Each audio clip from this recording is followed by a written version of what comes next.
안녕하세요. 안녕하세요. 제가 마이크를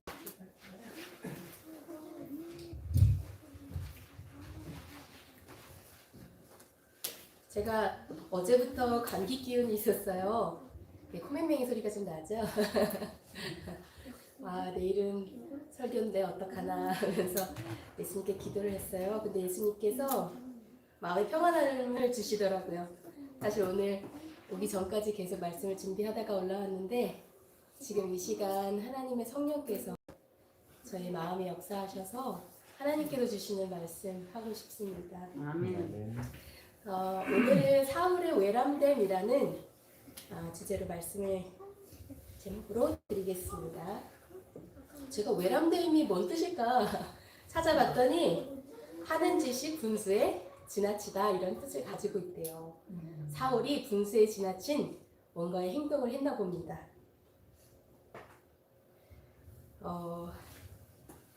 사울이 처음에 이 장이 시작할 때 사울의 치명적인 과오가 있다 이렇게 하면서 이 장이 시작되더라고요. 그가 길갈에서의 집회 그 전에 저희가 목사님의 말씀을 통해서 그곳에서 왕으로 이제 하게 되는 그런 일이 일어났습니다. 그때 13만이라는 대군을 그 이스라엘 군인들을 모았고 아주 지금 승리했기 때문에 막 이렇게 희망찬 굉장히 용맹이 충천해 있었던 그 시기였는데 그만 사울이 그 군대를 다 해산해버렸어요. 3,000명만 놔두고 자신의 수하에 2,000명, 요나단의 밑에 1,000명만 남기고는 다 해산을 시켰대요. 근데 이것이 하나님께서는 치명적인 과오다 이렇게 얘기를 하시네요. 만약에 이걸 집제하지 않고 다른 원수들을 향해서 진격을 했더라면 그들이 자기 국가의 자유를 위해서 눈부신 타격을 입힐 수 있었을 것이다 라고 말씀하고 있었어요. 이렇게 다 해산시키고 전쟁을 하고 있지 않은 이 동안에 블레셋 사람들은 열심히 그 전쟁을 위해서 준비하고 있었더라고요.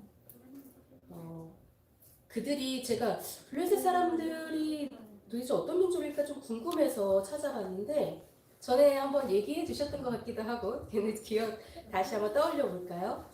사실 블레셋은 그 지중해에서 이렇게 떠돌다가 약탈하던 그런 해양 민족이라고 해요. 말하자면은 뭐라 그러죠? 그 바이킹이라 그러나요?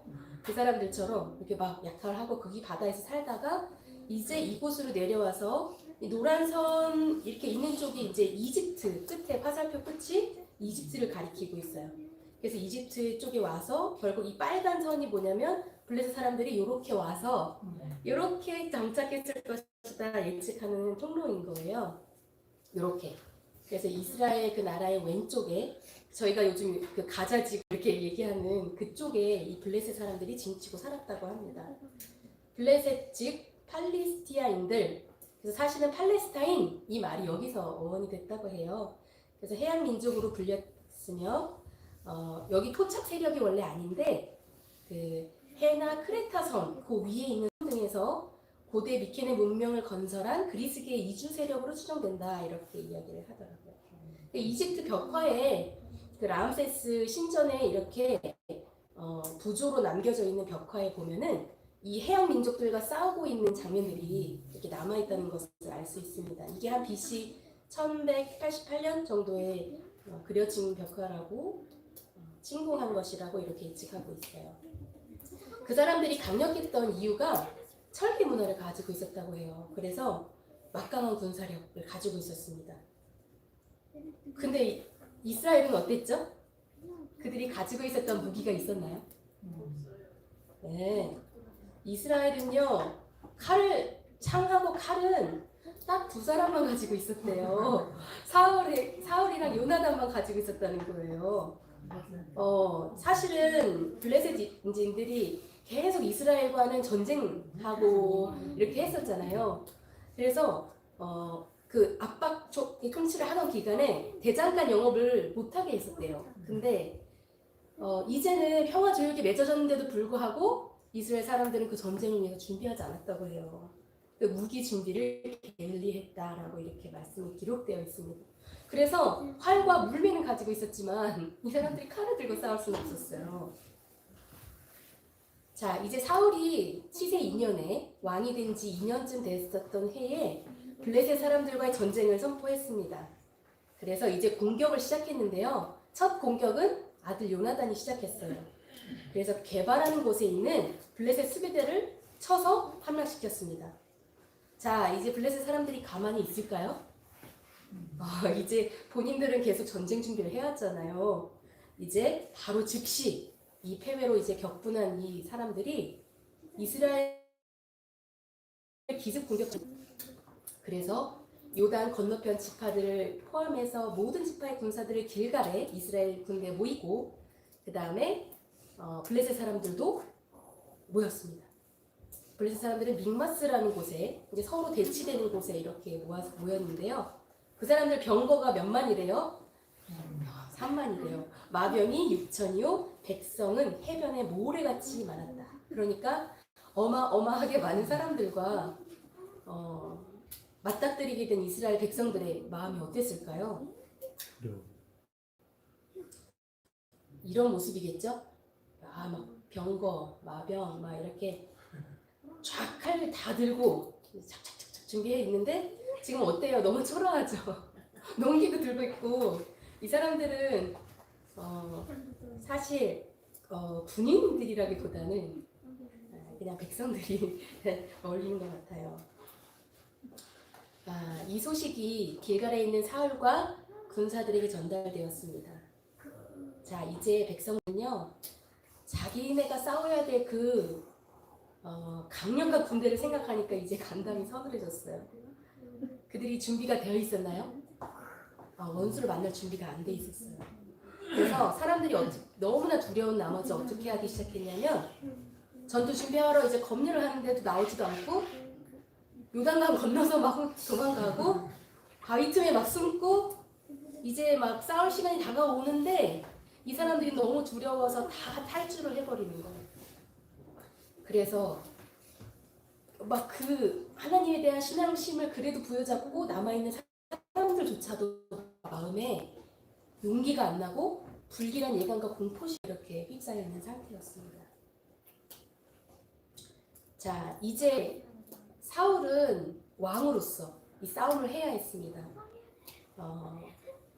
사무엘이 이때에 대한 지시를 근데 미리 이럴 때는 이렇게 하십시오라고 지시를 주는 게 있었어요. 선지자가 말했습니다. 너는 나보다 앞서 길갈로 내려가라. 내가 네게로 내려가서 번제와 화목제를 드리리니 내가 네게 가서 너의 행할 것을 가르칠 때까지 7일을 기다리라고 말하였다. 이제 사울은 이런 상황 가운데 7일을 기다려야 했습니다. 기다리면서 사울이 해야 될 일이 있었대요. 근데 그게 그냥 가만히 기다리라는 얘기가 아니었어요. 아마 이런 지시도 사무엘이 주지 않았을까요? 그를 교훈했고 사울에게도 성령이 임해 있었기 때문에 그 전에 보니까 그런 대목들이 나오더라고요. 사무엘은 그에게 이제 여러 가지 지시와 책망을 통해서 그를 교훈했다는 기록이 있더라고요. 그런데 사울은 날마다 그냥 기다리기만 했대요. 근데 우리의 생각은 가만히 놔두면 어디로 이렇게 흘러가죠? 평안적으로 갈까요? 불안적으로 갈까요? 가만히 놔두면 네, 불안적으로 가요. 그래서 지금 이 사울이 조바심이 나기 시작했습니다. 지금 어디를 둘러봐도 자신의 환경은 낙담할 처지에 있는 거예요. 이제 하나님께서 지시하셨던 그것, 무엇을 위해 준비하라고 했냐면 하나님께 제사 드리겠다고 했잖아요. 이제 그 예배에 대한 백성들이 준비를 할 수 있도록 충실히 노력해야 됐고요. 그 다음에 사람들 앞에 용기를 계속 주어야 했었어요. 그런데 그가 그 노력하는 대신에 충실히 노력하는 대신에 불신과 불길한 예감에 제사로 하나님을 찾는 일은 매우 엄숙하고 중대한 사업이었다.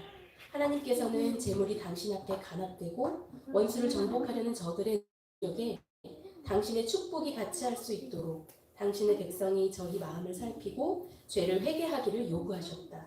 그러나 사울은 참을성이 없었고 백성들도 하나님의 도우심을 의지하는 대신에 저희를 인도하고 지도하도록 선택한 왕만을 바라보고 있었다.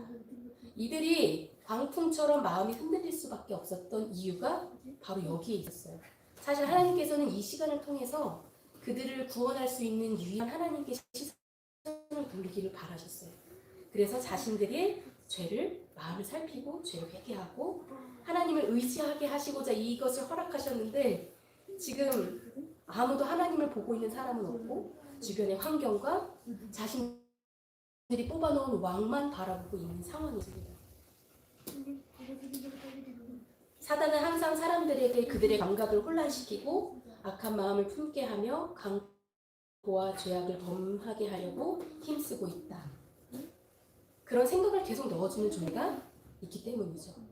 가만히 있으면 평안한 게 아니고 계속 불안과 걱정과 염려, 두려움이 몰려오는 것은 사단이 계속 항상 우리에게 이런 것들을 우리의 감각을 혼란시켜버리기 위해서 애를 쓰고 있다는 거예요. 사울은 분명히 경험했습니다. 그 전에 야베스에서 그 암몬과의 전투를 할 때 그가 소를 몰고 오고 있다가 그 소식을 듣고 하나님의 신에게 크게 감동되었어요. 그래서 그 소를 제물로 바치고 33만 명이나 되는 군사를 그가 어떻게 이끌어낼 수 있었겠어요? 그것은 하나님께서 하신 일이잖아요. 근데 그 경험에도 불구하고 이 사울은 그 경험을 그새 잊어버렸던 것입니다. 전쟁은 누구에게 속한 것이라고요? 하나님께 속한 것이라는 이것을 잊어버렸던 것이에요. 사울은 기억했어야 했습니다. 그의 경험을 통해서도 하나님은 분명히 이야기하셨거든요. 그것은 내가 한 것이 아니라 하나님께서 하셨다는 것을 사울은 경험으로 알았어요. 그런데 그는 그의 의지를 하나님께 두지 않고 자기의 생각을 의지하기 시작했습니다. 그러나 여호와께서는 여전히 그들을 보호하셨고 만일 연약한 인간의 힘만 의지했더라면 그들에게 닥쳐왔을 그런 재난에 빠지도록 그들을 버려두지 않으셨다. 여전히 그들은 하나님을 바라고 있진 않았지만 하나님은 여전히 그들을 보호의 손길로 지키고 계셨습니다. 여호와께서는 그들을 아슬아슬한 곳으로 인도하여 그들로 하여금 인간을 의지하는 어리석음을 깨닫고 그들의 유일의 조력자이신 당신께로 나올 수 있게 하셨다. 사울을 시험하는 시간이 당도하였다. 이제 사울은 그가 하나님을 의지하고 당신의 명령을 따라 인내로 기다리는 사람인가, 또 힘드는 곳에서도 하나님의 백성의 지도자로서 하나님께서 믿을 수 있는 사람인가, 아니면 우유부단하여 자기에게 맡겨진 신성한 책임을 감당할 자격이 없는 사람인가를 스스로 나타내야 하였다. 자, 이제 사울은 선택의 기로에 섰습니다. 그가 이 만국을 통치하고 계신 하나님께 시선을 돌릴 것인가? 그리고 지금 겁이 나서 두려움에 떨고 있는 군사들에게 영원한 힘과 구원의 근원이신 하나님께 주목하도록 할 것인가? 지금 그는 선택을 해야 했습니다. 왜 나는 항상 결심만 할까? 라는 책을 쓴 사람이 있어요. 스탠포드 대학의 켈리 맥고니걸이라는 박사님이에요. 이분이 사람들은 왜 자꾸 결심만 하고 실천하다가 무너지고 또 무너지고 이걸 연구하신 분이에요. 사람의 의지가 과연 있나? 그럼 그 의지력이 발달하려면 어떻게 해야 되나? 이런 걸 연구하신 분이에요. 근데 이분이 이렇게 얘기를 해요. 의지력에는 세 가지가 있대요. 그래서 하나는 자제력, 무엇을 하지 않는 힘이고요. 두 번째는 의지력, 어려운 것을 해내는 능력을 의지력이라고 하고, 그래서 이것을 이룰 수 있는, 의지력을 발휘할 수 있게 하는 그 원동력이 뭐냐면 갈구함이라는 거예요. 간절한 마음, 그 변화에 대한 갈망. 이게 사실 없으면 의지가 발현되지 않는다고 해요. 그러니까 예를 들면 이런 것이죠. 한 고3 학생이 이제 수능을 앞두고 있어요. 그런데 자기는 정말로 좋아하는 여자친구가 있어요. 그 여자친구랑 사귀고 싶어요. 그런데 생각해보니까 그 여자친구랑 교제를 하면 이제 1년 남은 기간 동안 공부에 어떻게 되겠어요? 방해가 되겠죠. 그래서 그것을 자기가 만약에 목표가 없었다면 그가 그냥 사귀고 그 시간을 그렇게 보냈을 거예요. 그런데 그 학생이 나는 훌륭한 의사가 돼서 하나님을 위해서 일해야겠어. 목표를 가지고 열심히 공부를 하기로 선택했어요. 그래서 연애를 하지 않기 결심한 것은 자제력이라고 보면 되겠죠. 그리고 이제 이 의지력을 활용해서 내가 잠도 많고 그렇지만 시간을 쪼개서 계속해서 내가 그 문제들을 공부하고 이렇게 의지력을 가지고 그것을 하는 거예요. 그런데 그거를 이루어지게 하는 것이 뭐냐면 내가 간절히 의사가 되고 싶다는 그 희망, 꿈, 그것이 이제 이것을 이끌어 간다는 것이에요. 의지와 관련된 뇌의 부위가 이 전두엽입니다. 이 전두엽은 뇌를 총괄하고 있고 감정을 제어하는 곳이에요. 특별히 여기 분홍색 부분이 그 전두엽 부분인데요. 안과 전두 피질이라는 부분이 있어요. 여기가 바로 뒤에 초록색, 노란색으로 보이는 편도체와 변형계와 닿아 있는 부분입니다.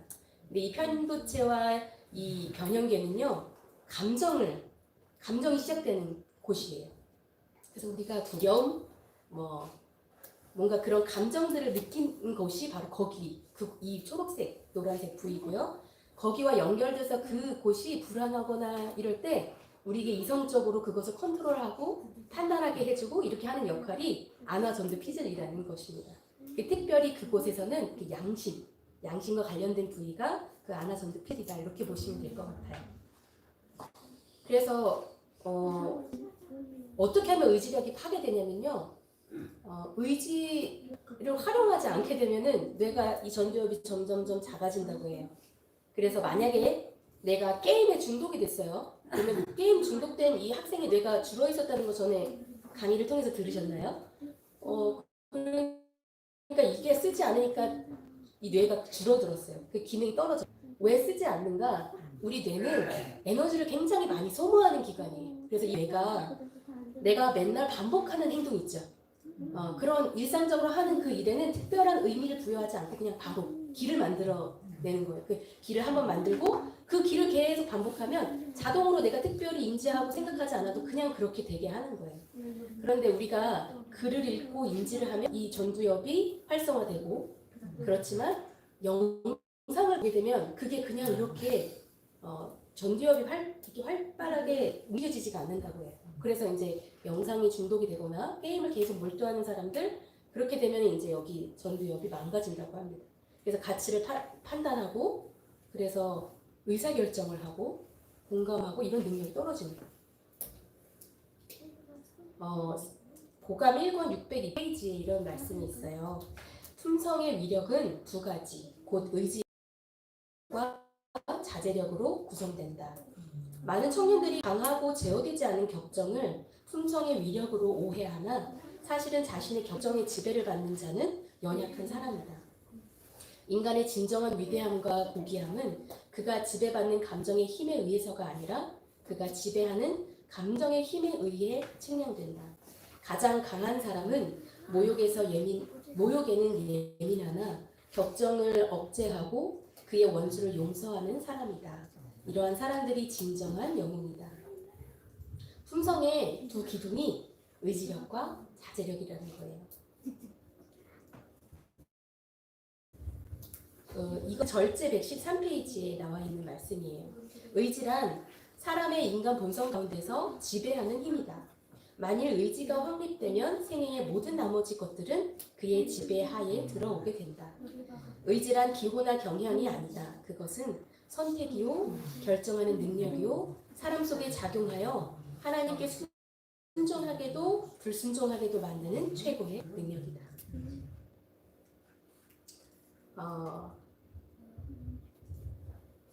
사울에게는 이 시련이 찾아왔습니다. 그에게 그의 품성을 개발시킬 수 있는 아주 좋은 기회가 온 것이에요. 우리는 하나님께서 주시는 시련이 어떤 큰 이익과 연계되어 있는지 알지 못한다. 하나님의 말씀을 온전히 순종하는 길 외에는 안정이 없다. 하나님의 모든 약속들은 믿음과 순종을 조건으로 주어져 있으며 하나님의 명령에 순응하지 않으면 우리에게는 성경에 제시된 수많은 약속들이 성취되지 않을 것이다. 우리는 일시적 감정을 따르거나 사람들의 판단을 의지하지 말고 계시된 하나님의 뜻을 바라보고 우리 주위의 환경이 어떠하든지 상관하지 말고 하나님의 명확한 계명을 따라 행할 것이다. 그 결과는 하나님께서 책임지실 것이다.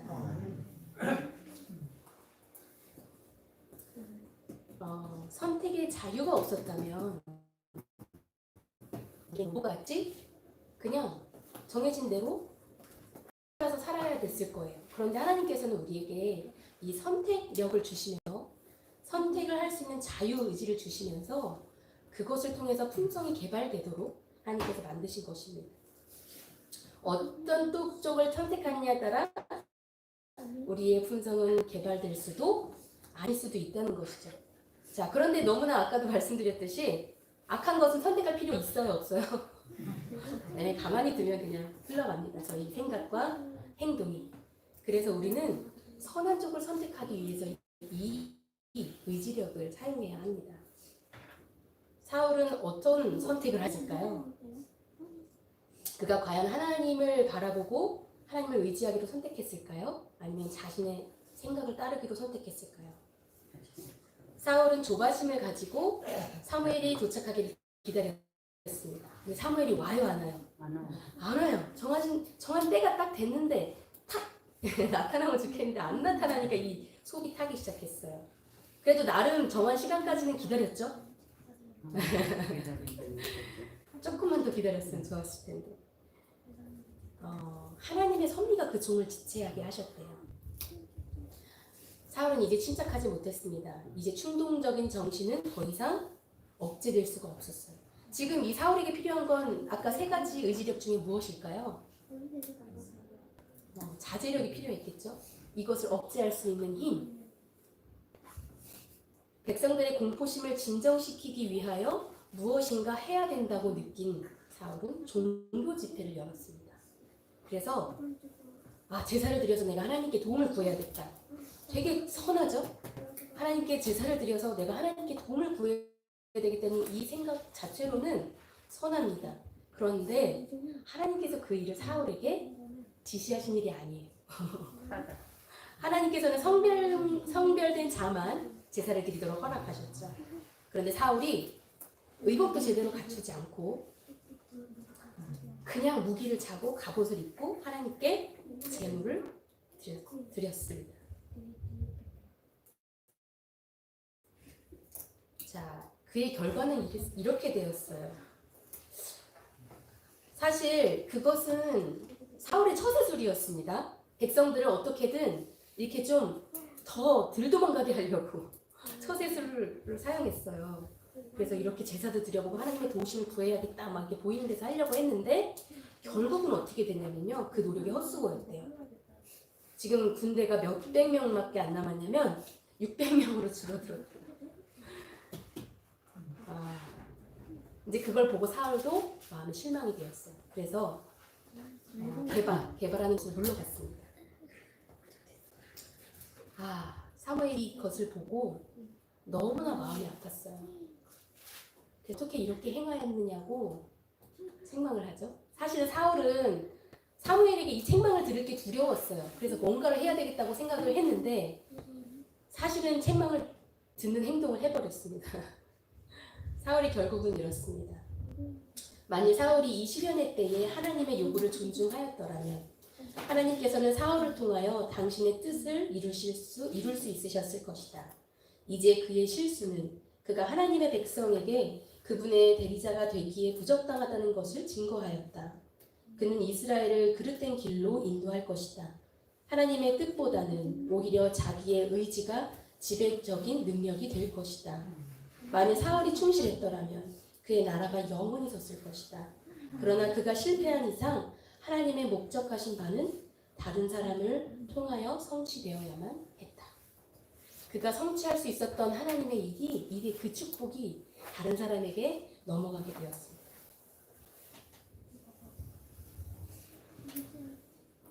자, 한번 요나단의 선택을 좀 볼까요? 요나단은 이때 어떤 선택을 했을까요? 요나단은 하나님의 성령의 감동을 받아 그의 병기든 자에게 원수의 진을 은밀히 공격하자고 제의하였다.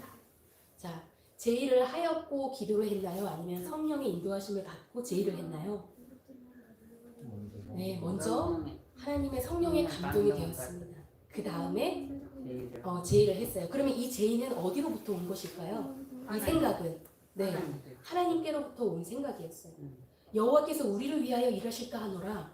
여호와의 구원은 사람의 많고 적음에 달리지 아니하였느니라. 이런 용감한 고백을 합니다. 그런데 그 같이 들었던 병기든 자도 같은 마음이었어요. 그래서 그 계획을 함께 실행하기로 결심했습니다. 근데 누군가는 그 계획에 반대할 거라고 생각이 들었나 봐요. 그래서 조용히 비밀리에 나가서 이 일을 하기로 했습니다. 그리고 그들이 한 것이 무엇이냐면 그 두 사람이 합심해서 하나님께 열렬히 기도했대요. 저희가 어떻게 진격해 나가야 할지를 결정해 해주는 표징, 그것을 구했던 거예요. 그래서 하나님께서는 그들에게 성령께서 같은 답을 주셨어요. 그래서 그 두 사람은 의견의 일치를 보았습니다. 블레셋 사람들이 올라와라 하면 이건 하나님께서 그 사람들을 너희에게 붙였다는 뜻으로 우리가 알고 올라가자. 이렇게 하나님께 열렬히 기도한 후에 올라갔습니다. 그들이 하나님께서 그 인도하시는 그대로 그들의 의지를 가지고 그 담벼락을 올라갔어요. 그들이 택한 길은 타수병이 잘 안 서 있는 길이었어요.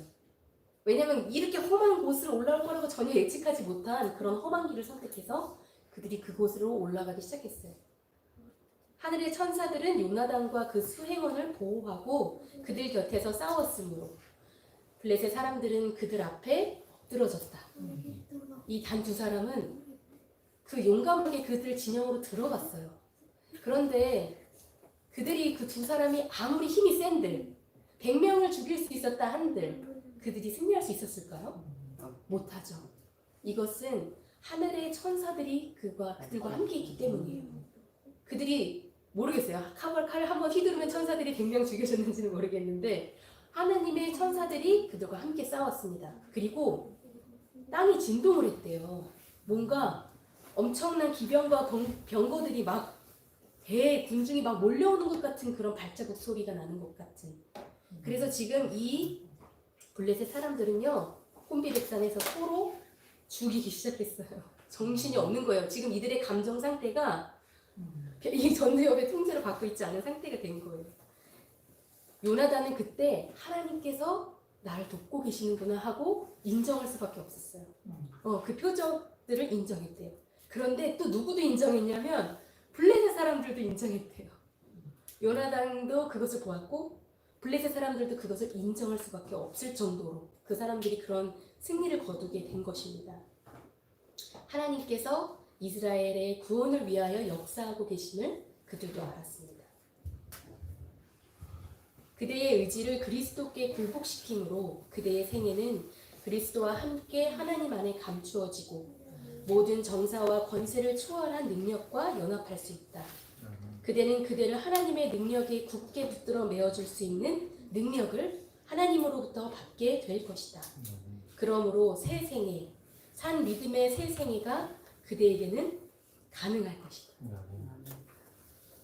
나는 안 변해. 내가 해봤는데 잘 안 되더라. 내가 노력을 안 해본 게 아니야. 근데 난 이제는 안 될 것 같아. 내가 그렇게 했는데도 안 돼. 그런데 하나님께서는 뭐라고 말씀하세요? 된다고. 어느 때 되냐면 그대의 의지를 누구에게 굴복시킴으로? 네, 그리스도께 굴복시킴으로. 사울은 자기 옳은 생각대로 하나님께 자기 의지를 굴복시키지 않고 자기 생각대로 행동을 했습니다. 그래서 그의 결국 왕의 자리도 영원히 그의 나라가 지속되지 못했어요. 그런데 우리가 의지를 가지고 예수님께 우리의 의지를 드리면 그분께서 우리 안에 능력을 주신다는 거예요. 그래서 우리가 새 생애를 살 수 있다는 보증의 말씀이 여기에 있습니다. 구속 사업에는 강제가 없다. 외부 압력이 전혀 사용되지 않는다. 성령의 감화 아래서 누구를 섬길지를 선택할 자유가 주어져 있다. 사람이 그리스도에게 복종할 때 일어나는 변화 가운데 가장 높은 의미의 자유가 있다. 죄를 버리는 것은 스스로가 해야 할 일이다. 우리는 스스로 사단의 지배를 벗어날 힘이 없는 것은 사실이지만 우리가 죄에서 해방되기를 바라고 크게 그 필요를 느껴 자신보다 더 높은 힘을 구할 때 영혼의 힘에는 성령의 거룩한 힘이 불어넣어져서 하나님의 뜻을 이루는 의지의 지배를 받는다. 네, 아멘. 우리에게 있는 가장 높은 의미의 자유는 바로 선택할 자유입니다. 우리가 하나님의 뜻을 받기로 선택하고 내 의지, 내 생각을 내려놓으면 하나님께서 일하시고 그분의 능력을 받게 되고 하나님의 뜻을 이루게 되는 의지의 지배를 받게 된다는 것입니다. 한 영상을 보여드리려고 해요. 여기에는 물로 나오는 한 물고기가 나오는데요. 날치 아시나요, 여러분? 이 작은 물고기들이 날치입니다.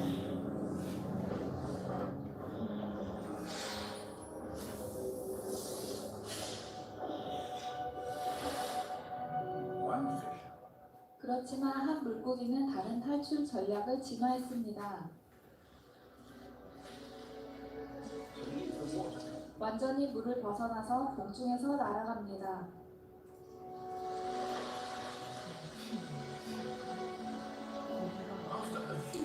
이륙하기 위해서 애쓰고 나서 날치는 대략 200m를 비행해서 추격하는 포식자를 피합니다.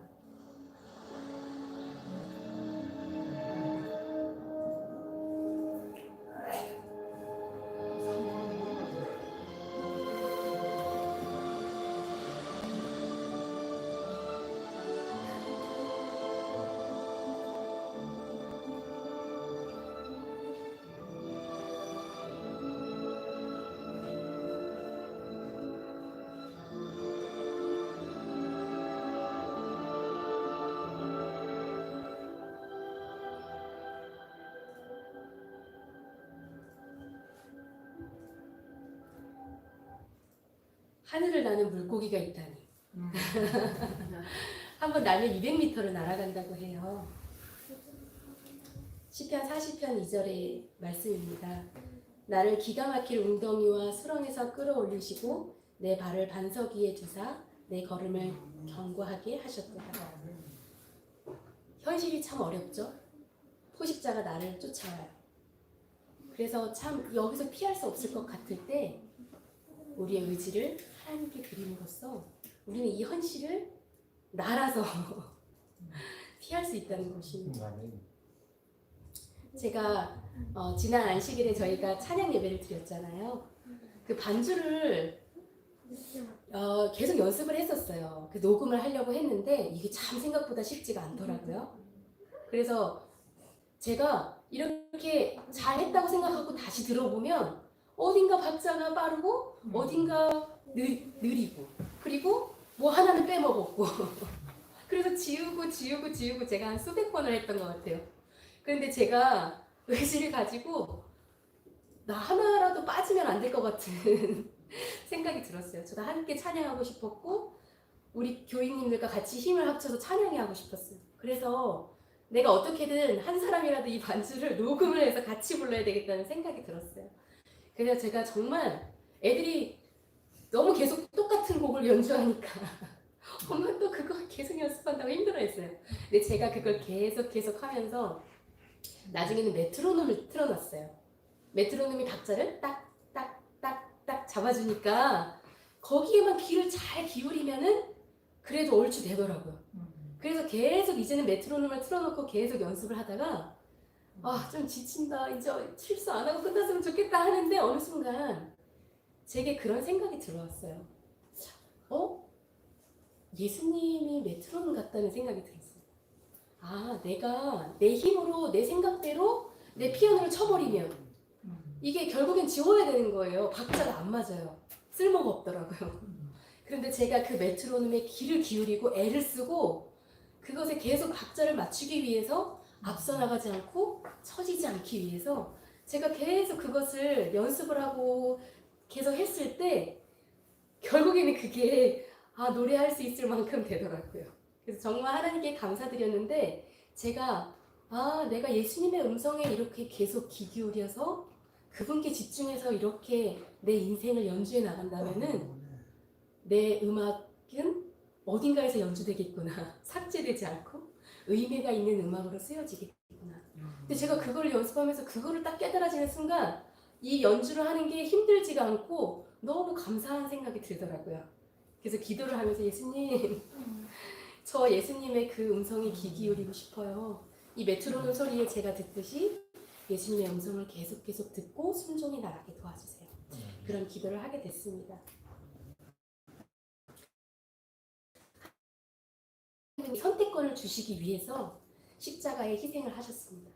사실은 아담과 하와가 죄를 짓고 나서 우리에게는 그 죄밖에 선택할 수 없는 그런 본성을 가진 사람들이 되었어요.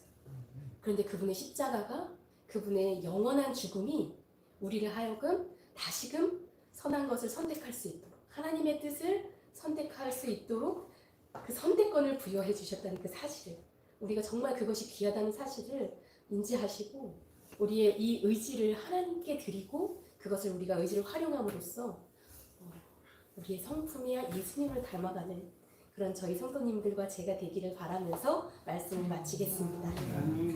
기도할까요? 사랑의 아버지 하나님, 저희 선택력을 주시기 위하여 당신께서 어떤 희생을 치르셔야 했는지를 다시금 생각해 보기 원합니다. 주님, 우리가 이런 선택력을 받을 만한 가치가 있는 존재인지 다시 한번 생각해 보게 됩니다. 우리의 가치에 따라 판단하지 않으시고 당신의 사랑의 그 마음을 따라 우리에게 주시는 이 특권과 은혜를 진심으로 감사합니다. 우리 매 순간 예수님을 선택하기 원합니다. 주님, 우리의 힘으로는 이것을 이길 힘이 없사오니 우리의 의지를 매 순간 주님께 드림으로 우리가 예수님의 것을 선택할 수 있도록 힘을 주시고 능력을 더하여 주시옵소서. 이 밤 주님의 평안이 우리 마음속에 가득하여서 정말 하나님의 사랑이 기쁘고 행복하고 정말 그 사랑이 너무나 감사해서 우리 마음이 하늘의 공기를 호흡할 수 있는 그런 안식일이 되기를 간절히 바라오며 사랑이신 예수님의 이름으로 기도합니다.